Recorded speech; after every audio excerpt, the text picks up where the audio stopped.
আসসালামু আলাইকুম। আশা করি সবাই ভালো আছেন, সুস্থ আছেন। আজকে আবারও আসলাম একটা ভিন্ন ধরনের ভিডিও নিয়ে। যে ভিডিওটা আসলে আমি আজকে প্রথম করলাম, মনে হইলো যে এটা আসলে করাটা প্রয়োজন। এই গুলিস্তানের ওভারব্রিজের যে নিচটা, যেখানে আগুন লাগছিল, গুলিস্তানের মার্কেটটা, ওই মার্কেটের সামনটা পুরোটাই মনে হচ্ছে যে বাস মালিকদের পার্সোনাল গ্যারেজ। দেখেন, সারিবদ্ধভাবে শত শত বাস দাঁড়িয়ে আছে। রাস্তা জ্যাম লাগুক আর যাই হোক না কেন, এটা তো দেখার বিষয় নাই, দেখারও কেউ নেই।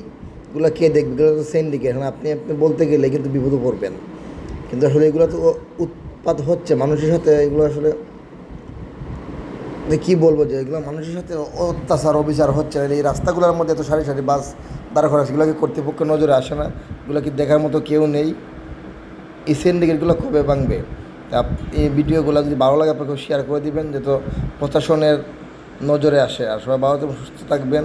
আমার ভিডিও যদি ভালো লাগে তাইলে অবশ্যই ভিডিওটা শেয়ার করে দিবেন। আল্লাহ হাফেজ।